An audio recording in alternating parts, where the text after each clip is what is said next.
Hello and welcome to BYJU'S Exam Prep IAS. I welcome you all to the daily quiz for today. Let's begin with question number 1.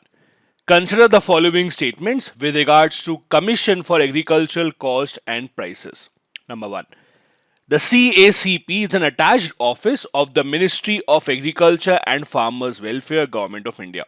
Second, the CACP submits its recommendations to the government in the form of price policy reports every year separately for 5 groups of commodities, namely the Kharif crops, the Rabi crops, sugarcane, raw jute and copra. Third, MSP for major agricultural products are fixed by the government each year after taking into account the recommendations of the Commission. Which of these given statements is or are correct? The correct answer in this question would be D. Out of the 3 given statements, all the 3 are absolutely correct. As you know, MSP, that is the minimum support price, is announced by the Government of India to give an assurance to the farmers that we will be buying your products at least this much price. If they are able to sell their products at a higher price, they are free to do so in the market. This MSP decided by the government on the recommendation of the CACP, which is the Commission for Agricultural Cost and Prices.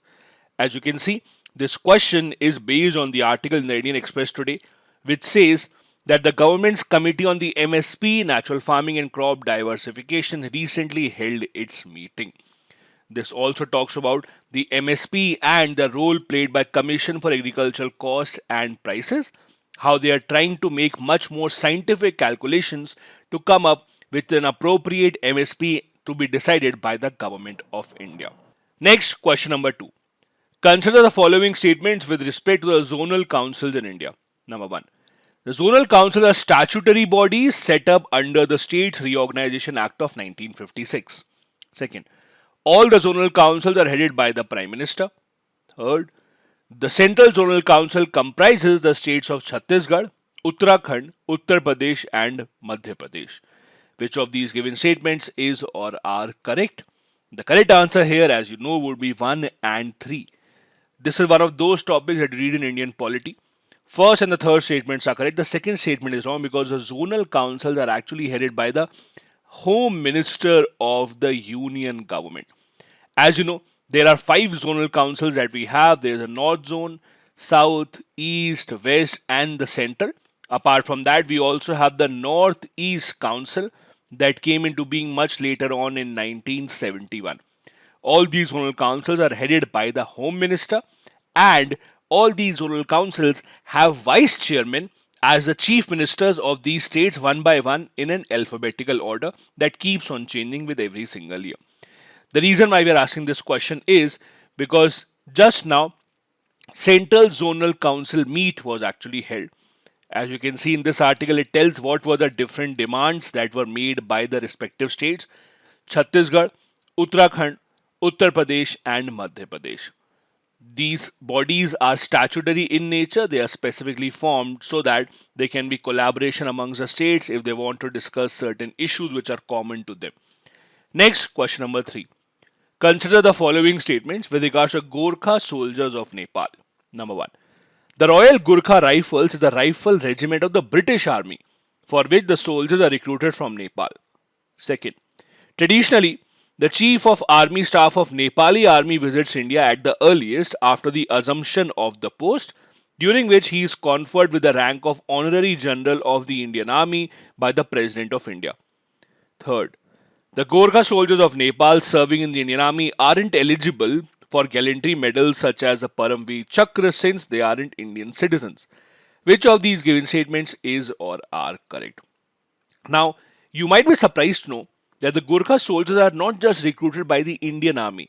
They are in fact recruited in the British Army as well under a specific regiment called the Royal Gorkha Regiment. In fact, the Gorkha soldiers are so much in demand that they are recruited by Singapore as well as part of their anti-terrorism squad. So the Gorkha soldiers are recruited by multiple nations around the world. In fact, a couple of them are on the personal guard duty of Queen Elizabeth II as well. So first statement is correct. Second is also correct. It is an arrangement between the two sides, that is, the Indian Army Chief and the Nepali Army Chief are given the honorary rank of a general in each other's army. So our army chief, whenever a new army chief is appointed in India, he visits Nepal as soon as possible, where Nepal government gives this honorary general rank to the Indian army head. Same happens on the side of Nepal as well. The third statement is wrong. The Gorkha soldiers of Nepal, since they are working in the Indian Army, are eligible for all the gallantry awards, and they have in fact won many gallantry awards for their contribution to the Indian Armed Forces. The correct answer thus would be C.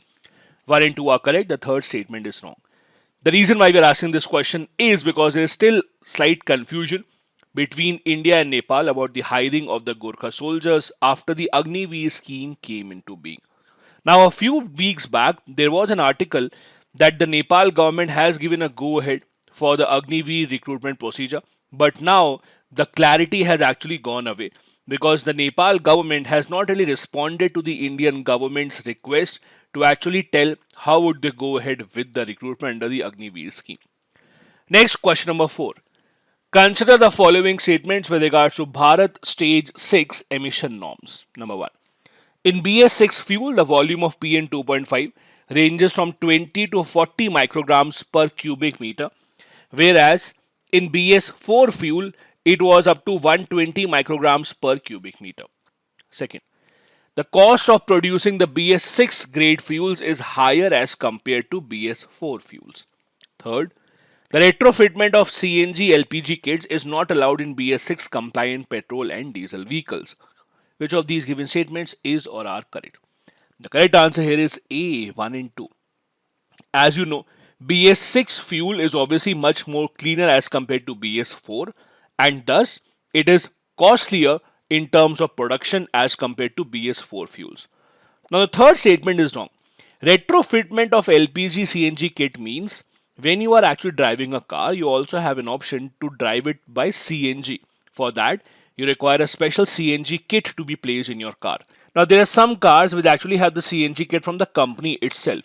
So when you buy a new car, you will get the CNG kit within it. However, on the other hand, there are cars which you buy as petrol or diesel cars and later on you actually try to fit in a CNG kit. That is called retrofitment.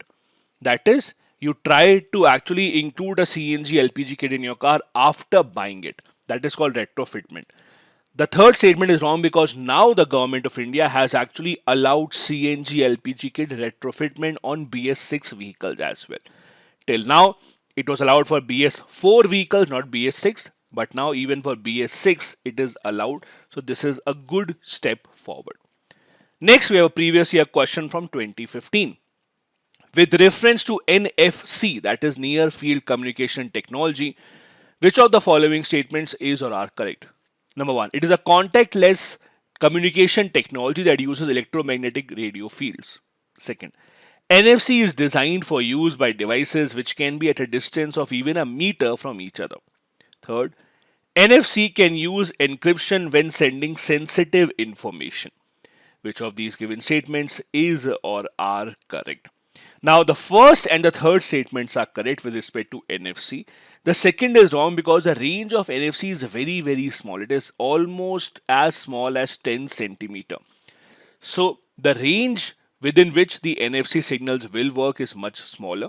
Yes, while sending sensitive information, they have the ability of encrypting the information so that it is not caught.